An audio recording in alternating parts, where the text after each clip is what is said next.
Hello friends, आप मेरे साथ जुड़े हैं फ्रंट लाइन अकाउंटिंग पर। और हम कर रहे थे अपने 11th क्लास का चैप्टर, और चैप्टर नाम था अकाउंटिंग इक्वेशंस।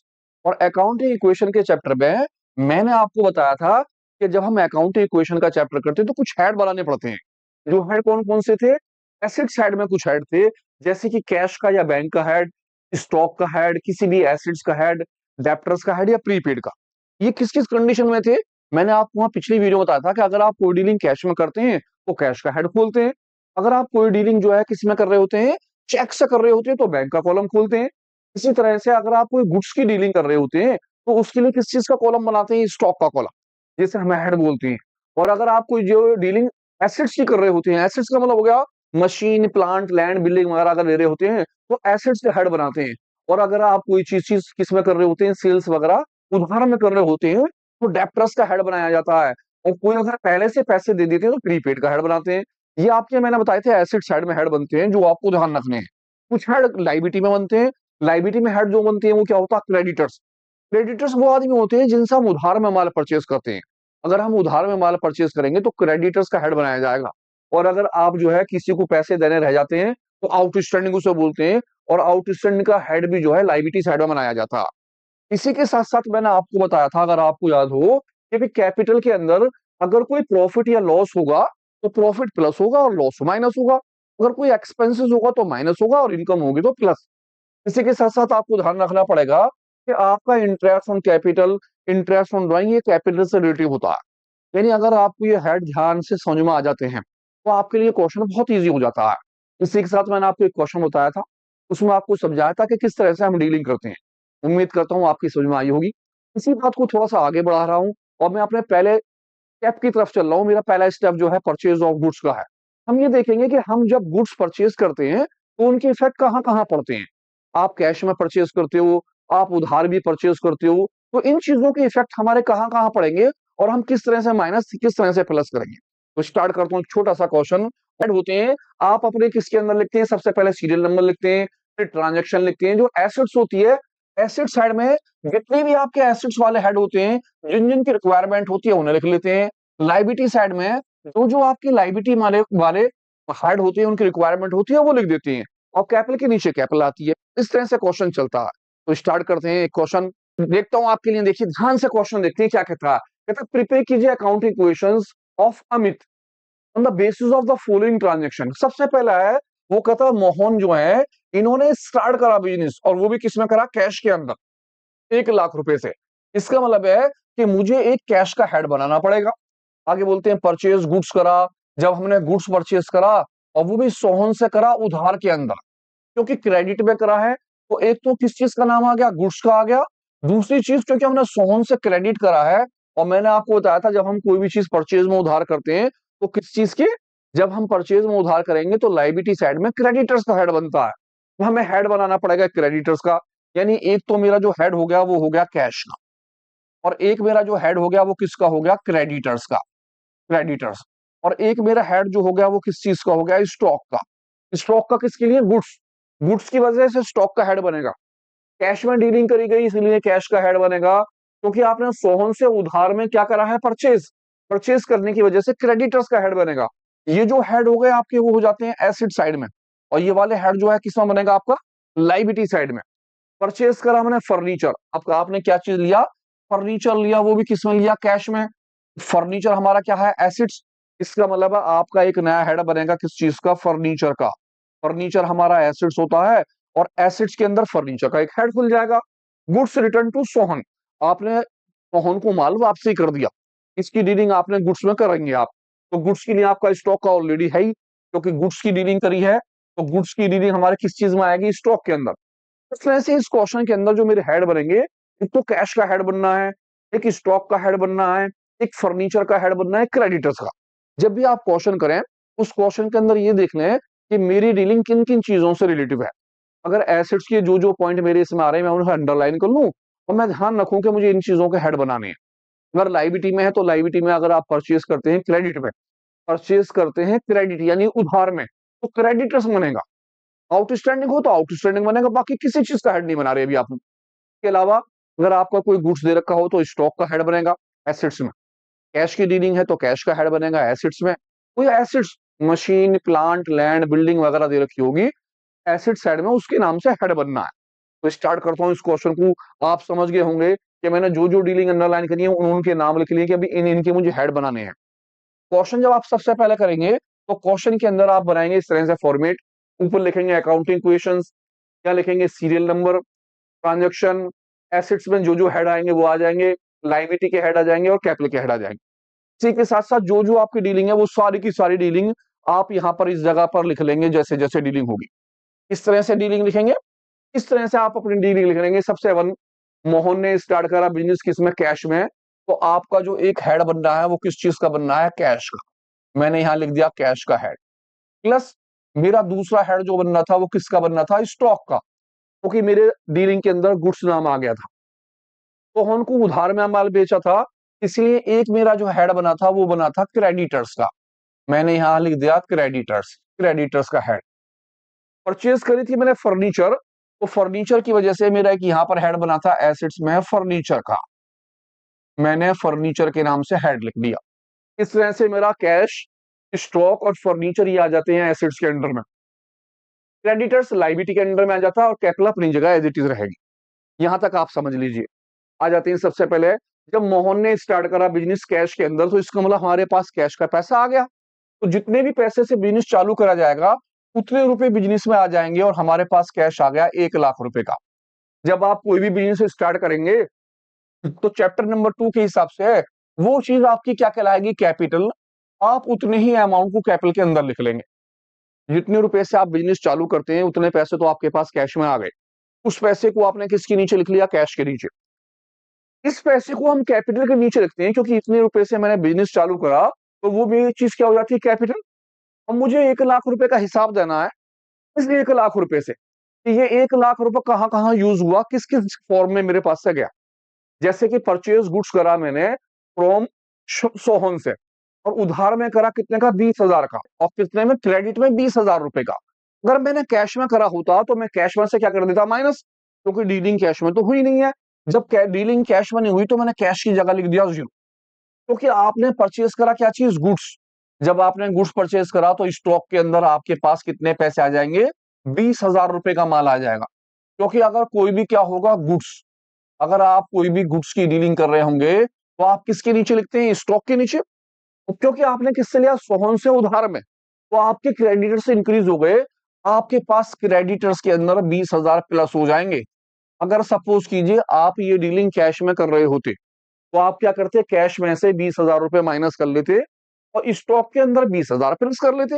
अब क्योंकि आपने कैश में तो करी नहीं, जब आप उधार में कोई डीलिंग करेंगे तो स्टॉक के अंदर 20,000 प्लस करेंगे और वही 20,000 रुपए लायबिलिटी में क्रेडिटर्स के अंदर प्लस कर लेंगे। इस तरह से आपकी पहली वाली अकाउंटिंग इक्वेशन बन जाएगी।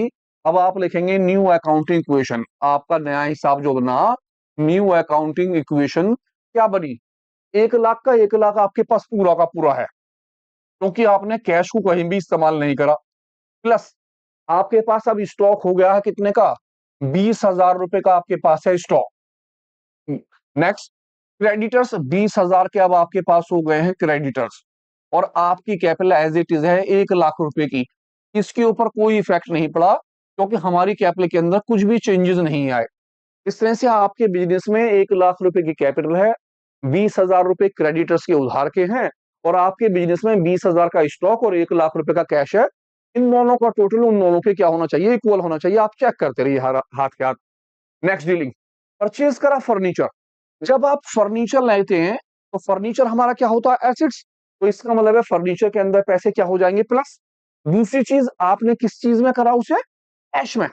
जब आप कैश में फर्नीचर परचेज करेंगे तो आपका कैश क्या हो जाएगा, डिक्रीज।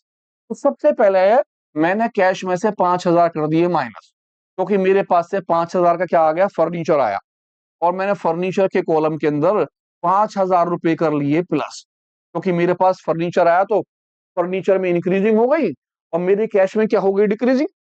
गुड्स के ऊपर, स्टॉक के ऊपर मेरा कोई इफेक्ट नहीं पड़ा, क्योंकि गुड्स होता तो मैं स्टॉक में लिखता। अब यहाँ तो नाम फर्नीचर था तो इसी मारे एक नया हेड फर्नीचर का खुला। अगर नाम गुड्स का होता है तो किस में लिखा जाता है, फिर वो स्टॉक के अंदर। तो आप ध्यान रखें, जब कभी भी आप कोई चीज परचेज करें, अगर वो गुड्स है तो आप स्टॉक के अंदर लिखते हैं। अगर वो गुड्स ना हो, कोई और नाम दे रखा हो, मशीन हो, प्लांट हो, लैंड हो, बिल्डिंग हो, फर्नीचर हो, कोई भी नाम हो, आप उसका एक नया नाम खोल लेते हैं और वहां पर पैसे प्लस कर लेते हैं।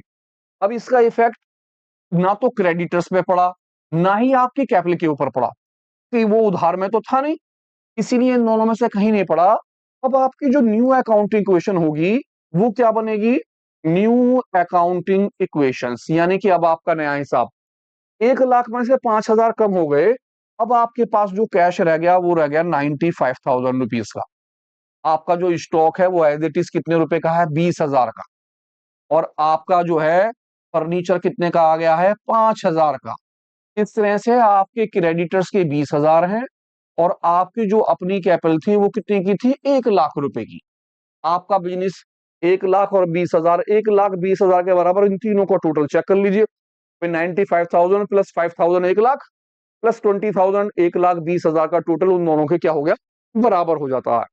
तो परचेज में जरूरी है आप गुड्स लेते हैं, स्टॉक भी, एसेट्स भी ले सकते हैं।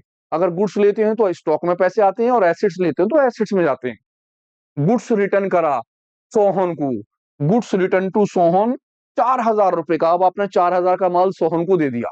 तो आप देखिए कि आपने ये जो डीलिंग करी थी वो ये डीलिंग करी थी, इस जगह पर आपने स्टॉक में पैसे प्लस करे थे, तो 4,000 का माल स्टॉक में से क्या कर देंगे? माइनस, क्योंकि आपका 4,000 का माल वापसी चला जाएगा। इसी तरह से आपने क्रेडिटर्स में करे थे प्लस, आप क्रेडिटर्स में से क्या कर देंगे? 4,000 माइनस।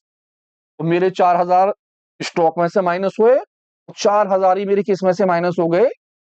क्रेडिटर्स में से। 4,000 मैंने दोनों जगह क्या कर दिए? माइनस, क्योंकि गुड्स क्या हो गया? वो रिटर्न हो गया। तो जैसे आपने इस जगह डीलिंग करी थी प्लस में, जस्ट ऐसी कैसी रिटर्न के अंदर क्या कर देंगे आप? माइनस। अब आपकी जो न्यू अकाउंट इक्वेशन बनेगी, इसे बंद करने के बाद आपके पास 95,000 में से 95,000 ऐसा का ऐसा कैश है।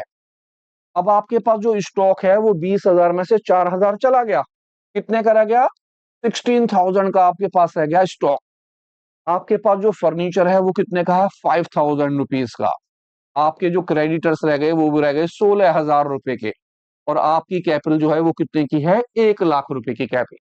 तो ध्यान से देखिए, यहाँ पर बस क्या है, हमें ये स्टेप देखने हैं कि आपके जो हेड हैं वो कौन कौन से खुलने हैं और इन हेडों के ऊपर क्या क्या इफेक्ट पड़ेगा। जब भी आप कोई डीलिंग करेंगे, उस डीलिंग का इफेक्ट क्या बनेगा? तो हमारे पहले अगर हम परचेज करते हैं कैश में, तो कैश में से माइनस हो जाता है और स्टॉक के अंदर प्लस हो जाता है। लेकिन अगर हम परचेज करते हैं उधार के अंदर, गुड्स होने की वजह से स्टॉक में प्लस हो जाता है, क्रेडिटर्स में प्लस। लेकिन अगर आप परचेज करते हैं किसी भी एसेट्स को, तो उस एसेट्स के नाम से आपका हेड खुलता है और उस एसेट्स में प्लस हो जाता है। और साथ ही अगर वो उधार है तो क्रेडिटर्स में प्लस होगा, अगर वो कैश है तो आप क्या करेंगे? कैश में से उसे माइनस कर देंगे। लेकिन सपोज कीजिए आपने कोई भी गुड्स रिटर्न कर दिया, जब आप रिटर्न करेंगे तो स्टॉक में से भी माइनस हो जाएगा और क्रेडिटर्स में से भी क्या हो जाएगा? माइनस। इस तरह से आपकी परचेज की डीलिंग होती है। आप ध्यान से इसे देखें। नेक्स्ट डीलिंग लेते हैं सेल वाली।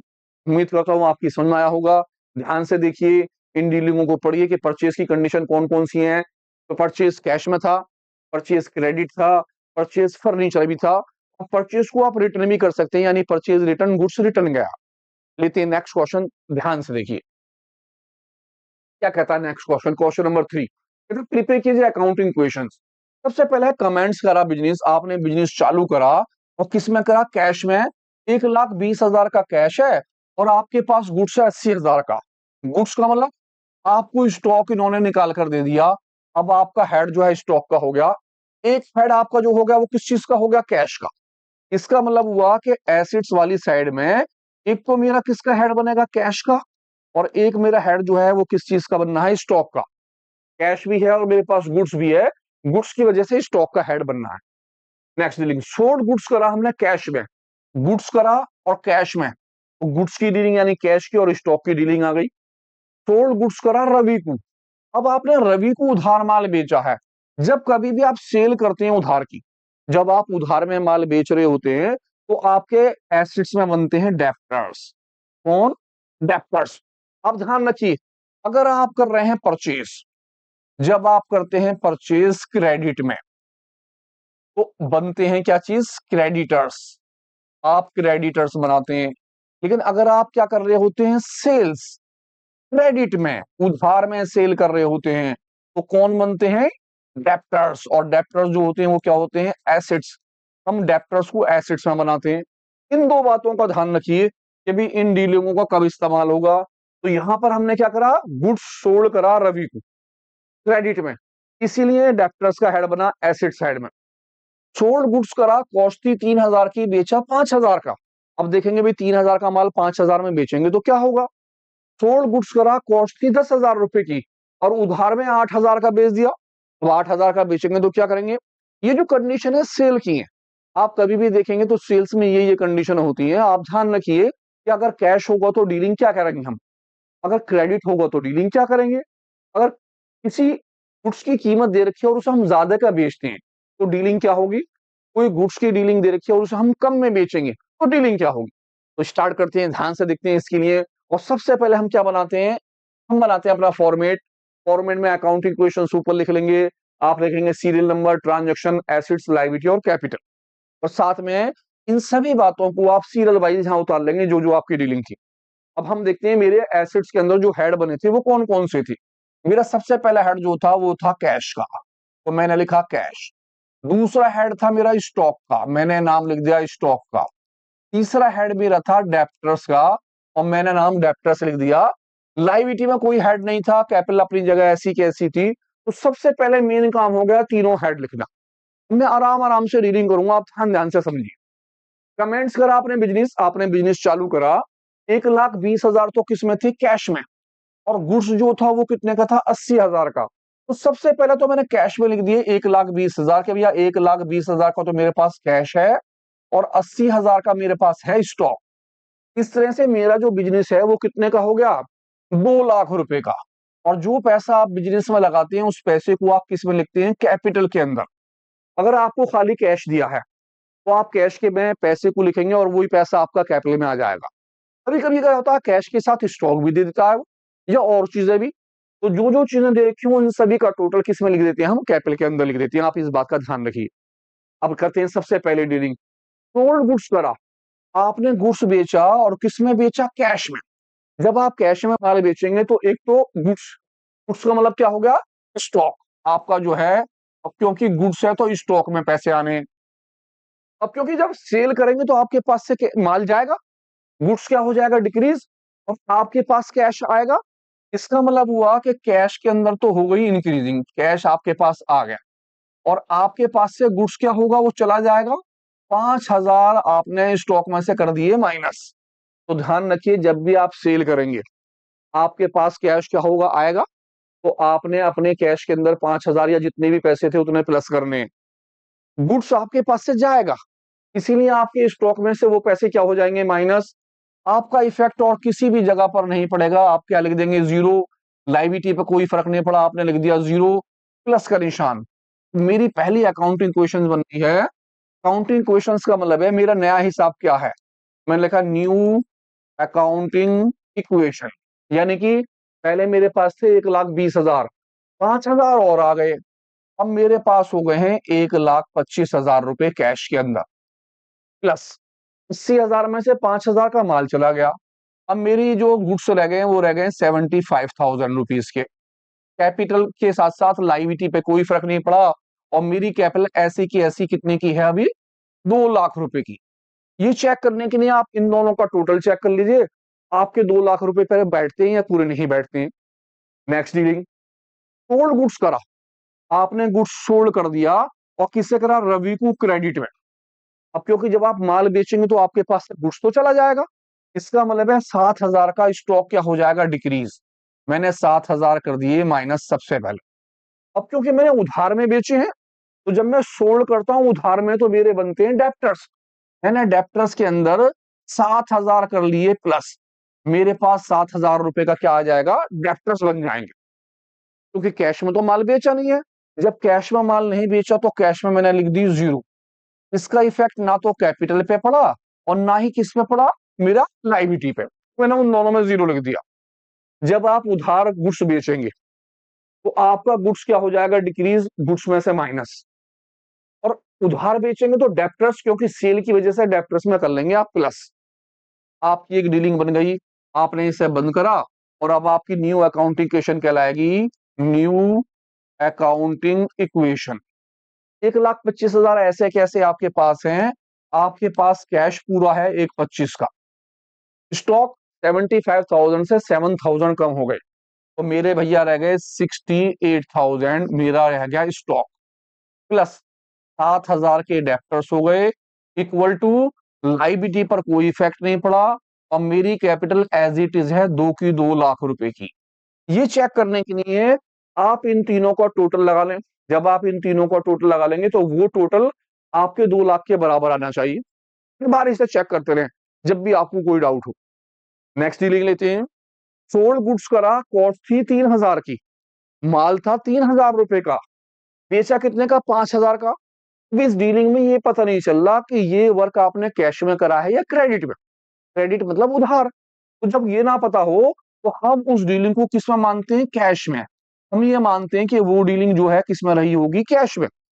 अगर वो क्रेडिट बोल देता है तो क्रेडिट माना जाता है, अगर वो क्रेडिट नहीं बोले तो आप क्या मानते हैं? कैश। इसका मतलब हुआ कि गुड्स जो है 5,000 का आपने बेचा और उसकी जो कीमत थी वो थी 3,000 की, तो आपके पास से गुड्स जो जाएगा वो कितने का जाएगा? 3,000 का, क्योंकि उसकी कीमत थी 3,000 रुपए की। 3,000 रुपए का गुड्स क्या कर दिया आपने? माइनस। और बेचा कितने में उसे? 5,000 में। और किस में? कैश में। इसका मतलब है आपके पास जो है कितने पैसे आए होंगे? 5,000 रुपए आए होंगे। अब ध्यान से देखते हैं, 3,000 रुपए का माल 5,000 रुपए में बेचा, तो आपको क्या हो गया? जी हाँ, प्रॉफिट। और प्रॉफिट जो है इसमें आता है हमारी कैपिटल में। मैंने कैपिटल में 2,000 रुपए कर दिए प्लस, क्योंकि 3,000 का माल 5 में बेचा तो 2,000 का मुझे क्या हो गया? प्रॉफिट। और प्रॉफिट के पैसे कैपिटल में लिख दिए जाएंगे। अब आपकी न्यू अकाउंटेशन बनेगी। सारी लाइन खींच दीजिए। लाइन खींचने के बाद आपने लिखा न्यू अकाउंटिंग और इक्वेशन। 1,25,000 में 5,000 प्लस हो गए, मेरी कैश हो गया 1,30,000 रुपए का। अब मेरा जो स्टॉक था 68 में से 3,000 कम हो गए, मेरा स्टॉक रह गया 65,000 रुपीज का। डेप्टर्स एज इट इज हैं 7,000 के, इस पर कोई इफेक्ट नहीं पड़ा है, लाइबिलिटी मेरे पास है ही नहीं। और अब मेरी कैपिटल हो गई है 2,02,000 रुपए की। आप 1, 2, 3 इन तीनों को टोटल लगाइए और चेक कर लीजिए 2,02,000 आ रहे हैं या नहीं आ रहे हैं। इस तरह से आप अपनी डीलिंग चेक कर सकते हैं। एक लास्ट डीलिंग लेते हैं, ध्यान से समझिए। ये सारी डीलिंग आपकी सेल्स की है। पहले वाली डीलिंग हमने परचेज में करी, आप देखिए परचेज में कंडीशन क्या क्या थी। अब सेल्स किस किस कंडीशन में सेल करते हैं। सोल्ड गुड्स करा आपने, कॉस्ट 10,000 की थी, बेचा कितने में? 8,000 का। लेकिन बेचा कैसे? क्रेडिट। जब वो क्रेडिट कह दिए तो हम क्रेडिट मानेंगे, अगर वो क्रेडिट ना कहे तो आप कैश में ही मान के चलेंगे। सबसे पहले कॉस्ट थी 10,000 की, जब आप माल बेचेंगे तो आपका स्टॉक कितने का कम हो जाएगा? 10,000 रुपए का स्टॉक हो गया कम। अब क्योंकि आपने उधार में क्या करा? सेल। जब सेल करा तो क्या बनेंगे? डेप्टर्स। अब आपके डेप्टर्स के अंदर पैसे प्लस हो गए। कितने रुपए प्लस हुए? 10,000 का माल आपने कितने में बेचा? जी हाँ, 8,000 का। तो 8,000 रुपए डेप्टर्स में प्लस हुए। अब भैया इस डीलिंग के अंदर क्या हुआ? 10,000 का माल आप 8,000 में बेच रहे हो, तो आपको क्या हुआ? जी हाँ, लॉस हो गया। जो लॉस होगा वो कैपिटल में से क्या हो जाएगा? माइनस। कितने का लॉस हुआ? 2,000 का। तो ध्यान रखिए, अगर प्रॉफिट होगा तो प्लस, अगर लॉस होगा तो क्या हो गया? माइनस। आप माइनस कर देंगे अपनी कैपिटल में से। हमने सबसे पहले हेड में देखा था कि प्रॉफिट प्लस होते हैं, लॉस माइनस होते हैं, इनकम प्लस होती है और एक्सपेंसेस माइनस। इसके अंदर, कैपिटल के अंदर। अब जो मेरी न्यू अकाउंट इक्वेशन बैठेगी वो 1,30,000 का तो मेरे पास कैश है। अब मेरे पास स्टॉक जो रह गया वो कितने का रह गया? 55,000 रुपीज का रह गया। मेरा जो डेप्टर्स है 17 और 7 और 8, 15,000 के डेप्टर्स हो गए। लाइबिलिटी पर कोई इफेक्ट नहीं पड़ा। मेरी कैपिटल माइनस होने के बाद कितने की रह गई? 2,00,000 रुपए की। अब आप सभी को ऐड करके चेक कर लीजिए। 1, 30 और 50, 80, 90 और 100, 2,00,000 रुपए टोटल बैठ रहे हैं पूरे के पूरे। इस तरह से हमारे अकाउंट की क्वेश्चन बनती है। अकाउंट की क्वेश्चन ज्यादा हार्ड नहीं है। आप बस ये ध्यान रखिए कि सबसे पहले तो कौन कौन से हेड बनेंगे। दूसरी चीज, अगर गुड्स की डीलिंग है तो स्टॉक में आना है। अगर आप कर रहे हैं कोई भी क्या चीज? सेल्स। और किस में कर रहे हैं? क्रेडिट के अंदर, तो डेप्टर्स बनने हैं। अगर आप कर रहे हैं परचेज क्रेडिट में, क्रेडिटर्स बनने हैं, बस ये ध्यान रखिए और डीलिंगों को ध्यान से देखिए। उम्मीद करता हूं आपकी समझ में आएगा। इसी के साथ एक क्वेश्चन ऑन लेता हूं, ध्यान से क्वेश्चन को देखिए क्या कहता है। हमारा नेक्स्ट क्वेश्चन क्या, ध्यान से देखते हैं। अभी हमने पहला क्वेश्चन करा था परचेज के ऊपर, दूसरा क्वेश्चन हमने करा सेल के ऊपर, अब तीसरा क्वेश्चन हमारा है एक्सपेंसेस पे। बहुत ध्यान से देखना है, ये तीनों चीजें होती ही एक्सपेंसेस की, आप सपोज लीजिए कंप्लीट हो जाएगी चीज, आराम से क्वेश्चन करेंगे। क्या कहते हैं क्वेश्चन नंबर 4 में, कहता है प्रिपेयर कीजिए अकाउंटिंग क्वेश्चन मिस्टर सुमित की में और basis of the following transaction. इसने बोला स्टार्ट बिजनेस करा हमने और किस में करा, कैश के अंदर। 1 लाख रुपए का कैश है और मशीनरी है 50,000 की। इससे पहले वाला जो था उसमें कैश था और गुड्स था, तो हमने कैश और गुड्स ले लिया था। इस बार हमारे पास नाम कैश का है और किसका है, मशीन का। इसका मतलब ये हुआ कि मेरी एसेट्स वाली साइड में एक तो किसका, कैश का हेड बनेगा और एक मेरा एसेट्स का हेड बनेगा, नाम होगा मशीनरी। दो हेड मेरे बनने हैं। मैंने डीलिंग पढ़ी, कहता चार्ज कीजिए डेप्रीशिएशन, मशीन के ऊपर 10% डेप्रीशिएशन चार्ज करना है। अब डेप्रीशिएशन हमारा खर्चा होता है, मशीन की कीमत कम हो गई, अब मशीन के ऊपर कीमत कम हुई तो मशीन का तो ऑलरेडी मेरे पास बना हुआ है, तो मुझे कोई हेड नहीं बनाना। पेड करी मैंने सैलरी, जब आप सैलरी पेड करेंगे तो आपको सैलरी का कोई यानी एक्सपेंसेस का कोई हेड नहीं बनाते। आप सैलरी पेड करें, आप रेंट पेड करें, आप इंटरेस्ट पेड करें, इनके कोई भी हेड नहीं बनते क्योंकि हमारे एक्सपेंसेस होते हैं और हमारे कैश में से जाते हैं। आगे कहता है सैलरी आउटस्टैंडिंग है। अब आउटस्टैंडिंग तो क्या होती है, लाइबिलिटी। इसका मतलब है कि लाइबिलिटी साइड में एक आउटस्टैंडिंग का हेड बनाया जाएगा, तो मैं लाइबिलिटी में ध्यान रखूंगा, आउटस्टैंडिंग का हेड बनाएंगे। प्रीपेड सैलरी, प्रीपेड माने पहले से दे दिया आपने सैलरी के पैसे। प्रीपेड मेरा एसिड्स होता है और मैं एसिड साइड में एक हेड बना दूंगा प्रीपेड का। इस तरह से लाइबिलिटी क्या है, एसिड्स के अंदर मेरे कितने, 3 हेड बनेंगे और लाइबिलिटी के अंदर मेरा कौन सा, एक हेड बनेगा। तो मैं स्टार्ट करता हूँ क्वेश्चन में, पहले सारी बातें भर लेता हूँ फिर ध्यान से क्वेश्चन समझता हूँ। ये क्वेश्चन समझते ही आपकी समझ में आ जाएगा कि हम कर क्या रहे हैं। देखते हैं साहब क्या होता है। सबसे पहले आप बना लेंगे क्या चीज, फॉर्मेट अकाउंट इक्वेशंस। यहाँ लिखेंगे serial number, transactions, assets, liability और कैपिटल। जब आप सारे की सारी ट्रांजैक्शनों को लिख लेंगे तो आप समझेंगे कि कौन कौन से हेड एसेट्स में बनने हैं। तो मेरा सबसे पहला हेड जो था वो किस चीज का था, एक तो कैश का था और एक किसका था, मशीनरी का। तो मैंने यहाँ नाम लिखा सबसे पहले कैश का नाम, कि भाई एक तो मेरा कैश का हेड है। दूसरा मैंने नाम लिखा मशीनरी, मशीनरी का हेड हो गया। इसी के साथ साथ एक मेरा हेड था किस चीज का, आउटस्टैंडिंग का, और एक हेड था मेरा प्रीपेड का। तो मैंने प्रीपेड को किस में लिख दिया, एसेट्स में, नाम लिखा प्रीपेड। और लाइबिलिटी में मैं आ गया, लाइबिलिटी में मेरा नाम आ गया आउटस्टैंडिंग, मैंने आउटस्टैंडिंग का हेड खोल दिया। कैपिटल अपनी जगह ऐसी की ऐसी रहेगी। स्टार्ट करता हूं। उसने बोला स्टार्ट करा बिजनेस हमने किसमें, कैश में 1 लाख रुपए से और मशीन से 50,000 से। तो मैंने कैश की अमाउंट तो कैश में लिख दी कि 1 लाख तो मेरे पास आ गया है कैश, और मशीनरी जो है कितने की आ गई, 50,000 की। 50,000 आप लिख देंगे मशीन में। इसके अलावा अगर उसने कोई और चीजें दी होती तो आप उन्हें भी लिख लेते। इस तरह से टोटल मिलाने के बाद मेरा जो बिजनेस स्टार्ट हुआ होगा, मेरी जो कैपिटल लगी होगी वो कितनी होगी, इन दोनों के टोटल को जोड़ने के बाद 1,50,000।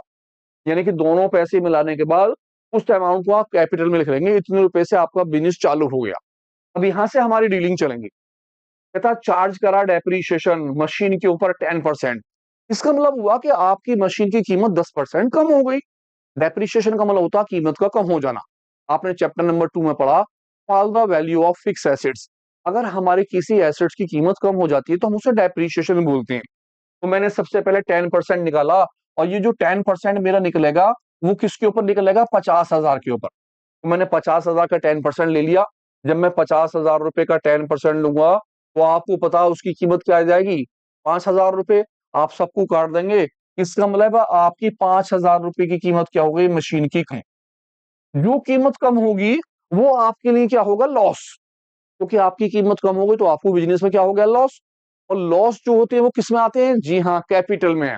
वो लॉस हमारे कैपिटल में जाएगा, यही 5,000 रुपए हम कैपिटल से क्या कर देंगे, माइनस।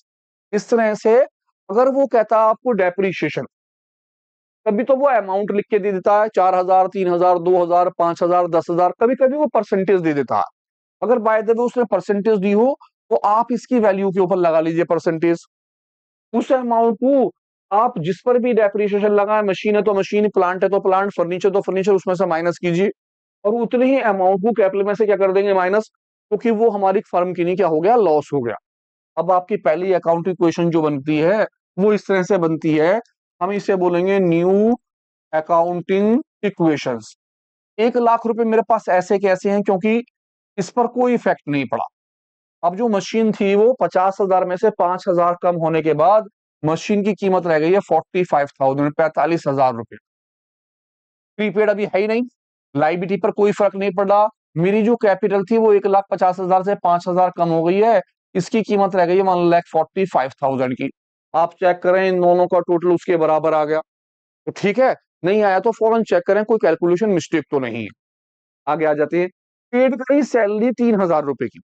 जब आप सैलरी देते हो, रेंट देते हो, कोई भी खर्चा देते हो, तो आपके पास से कैश डिक्रीज हो जाता है। इसका मतलब है 3,000 आपके पास से कैश चला गया, आपने 3,000 रुपए कर दिए कैश में से माइनस। अब क्योंकि आपके पास से 3,000 का कैश गया, आपके पास कुछ आएगा तो नहीं, आपने तो उसकी सर्विसेज ली, इसका मतलब वो खर्च नहीं की नहीं क्या हो गया, एक्सपेंसेस। और जो एक्सपेंसेस होते हैं वो कैपिटल में से क्या कर दिए जाते हैं, माइनस। आप 3,000 रुपए कैपिटल में से क्या कर देंगे, माइनस। अब एक छोटी सी बात, इसने बोला पेड सैलरी। जब सैलरी पेड करेंगे तो एक तो कैश में से माइनस हुआ, एक वो कैपिटल में से माइनस हुआ। हमारे पास से कैश गया इसलिए कैश माइनस हो गया, क्योंकि वो कंपनी का खर्चा था इसीलिए कैपिटल माइनस हो गई। अगर सपोज कीजिए यहां लिखा होता रिसीव सैलरी, तो आप कैश में प्लस करते और कैपिटल में भी प्लस करते, वो कहता इंटरेस्ट रिसीव। बात वही थी, आप कैश में प्लस करते, कैपिटल में प्लस करते, इंटरेस्ट रिसीव। कोई भी चीज अगर आपके पास रिसीव है तो आप कैश में प्लस करेंगे और कैपिटल। अगर आप किसी चीज को पेड कर रहे हैं तो माइनस करेंगे कैश में से भी और कैपिटल में से भी माइनस। हम बंद कर देंगे। हमारी न्यू अकाउंटिंग इक्वेशन जो निकल कर आई वो निकली क्या, new accounting equations, new accounting equation. 1 lakh से 3,000 चले गए, मेरा हो गया 97,000 का कैश। मेरे पास एसिड जो है वो है 45,000 रुपीज की। मेरी जो लाइबिलिटी है इस पर कोई इफेक्ट नहीं पड़ा है, और मेरी कैपिटल अब हो गई है 1,42,000 माइनस होने के बाद। ये मेरे पास बचता है। टोटल दोनों का चेक कर लेंगे, 142 बैठता नहीं बैठता। सैलरी आउटस्टैंडिंग 1,000 रुपए देनी बाकी है, अभी आपने सैलरी दी नहीं है, देनी बाकी है, तो आपके ऊपर लाइबिलिटी हो जाती है। आप लाइबिलिटी के अंदर इस पैसे को प्लस कर लेंगे 1,000 रुपए को। 1,000 देने बाकी हैं लाइबिलिटी के, लेकिन इन फ्यूचर कभी तो आप पे करेंगे ही। जब आप पे करेंगे तो आपके लिए वो क्या होगा, एक्सपेंसेस। क्योंकि सैलरी जब आप पे करेंगे तो वो लाइबिलिटी हो जाती है आउटस्टैंडिंग है तो। अब सैलरी आप कभी भी पे करेंगे तो आपके लिए क्या होगा, एक्सपेंसेस। तो वो हम क्या करेंगे, कैपिटल में से 1,000 रुपये क्या कर देंगे, माइनस। लिखे यहां क्यों है, क्योंकि अभी तक पे नहीं करेंगे, या तो एक्सपेंसेस है सैलरी, तो एक्सपेंसेस की वजह से कैपिटल में से तो माइनस हो गया। अब क्योंकि अभी दिया नहीं है इसीलिए हम उसे कहां लिख लेंगे, लाइबिलिटी में लिख लेंगे 1,000 रुपए का। जब कभी भी आपको आउटस्टैंडिंग दिया हो, रेंट आउटस्टैंडिंग, सैलरी आउटस्टैंडिंग, कोई भी चीज आउटस्टैंडिंग, तो आप लाइबिलिटी में कॉलम खेलेंगे, वहां पर प्लस कर लेंगे 1,000 रुपए, और वही 1,000 रुपए कैपिटल में से क्या कर देंगे, माइनस। अब आपकी न्यू अकाउंटिंग क्वेश्चन जो बनेगी वो क्या बन गई है, लिखते हैं new accounting questions, new accounting equation. 97,000 as it is मेरे पास कैश है, इस पर कोई इफेक्ट नहीं पड़ा है, प्लस 45,000 का मेरे पास क्या है, आपका मशीनरी। अब आपके पास लाइबिलिटी में 1,000 रुपए किस चीज के आ गए, आउटस्टैंडिंग के, और आपकी जो कैपिटल है वो हो गए 1,41,000 माइनस होने के बाद। तो ध्यान से देखिए, अगर खाली सैलरी पेड देता है तो कैश में से माइनस और कैपिटल में से माइनस।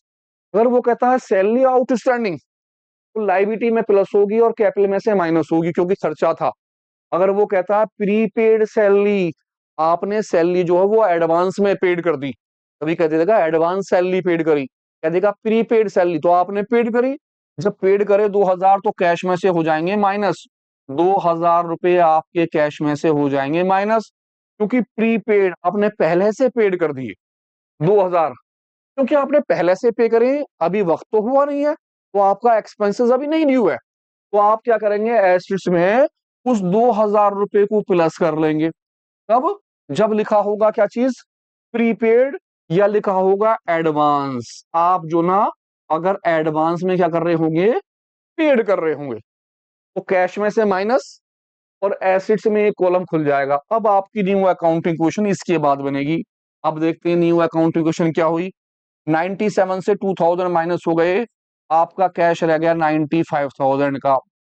आपकी जो मशीनरी है वो हो गई है 45,000 की। आपका प्रीपेड का एक्सपेंसेस जो है 2000 का है। आपकी लायबिलिटी में है आउटस्टैंडिंग 1000 है और आपकी कैपिटल है 1,41,000। अब आप क्या करें, एसेट्स वाले सबका टोटल करिए, लायबिलिटी में दोनों साइडों का टोटल कीजिए, मैच कीजिए, दोनों बराबर आते हैं नहीं आते। अब इसे बराबर चेक करने का भी एक रूल है हमारे पास, हम उसे बोलते हैं बैलेंस शीट। तो मैं बैलेंस शीट और इसके बाकी के क्वेश्चन अगली वीडियो में लेता हूं। उम्मीद करता हूं यहां तक आपकी समझ में आया होगा। आप पहली वीडियो और दूसरी वीडियो, इन दोनों वीडियो के अंदर क्वेश्चंस को देखिए कि परचेज की कंडीशन में हम क्या क्या हेड बनाएंगे और कैसे कैसे डीलिंग होगी। सेल की कंडीशन में कौन कौन से हेड बनाए जाएंगे और कैसे कैसे डीलिंग होगी। इसके साथ साथ ही अगर मेरे कोई एक्सपेंसेस होते हैं तो वो कौन कौन से होते हैं, या तो मैं पेड करता हूं या फिर मैं रिसीव करता हूं, या तो वो आउटस्टैंडिंग हुआ या फिर वो प्रीपेड होगा या फिर वो डेप्रिसिएशन होगा। तो इन कंडीशनों में अकाउंटिंग क्वेश्चंस की ट्रीटमेंट क्या क्या होगी, तो मेरी अगली वीडियो जो होगी इन सबको मिक्स करके होगी। यहाँ मैंने इंडिविजुअल बनाई ताकि आपकी समझ में वो कंडीशनें आ जाएं और आप ये देख लें कि किन किन हेडों की कब कब जरूरत पड़ेगी। उम्मीद करता हूं आपकी समझ में आई होगी। अगर आपने पहली वीडियो नहीं देखी है तो आप पहली वीडियो देखिए और मिलते हैं एक नई वीडियो पर इन सभी को मिक्स करने के बाद, और देखते हैं एक अच्छा सा क्वेश्चन क्या होगा। बेहतरीन तरीके से करने के लिए तैयार रहिए। मिलते हैं बहुत जल्द फ्रंट लाइन अकाउंटिंग पर।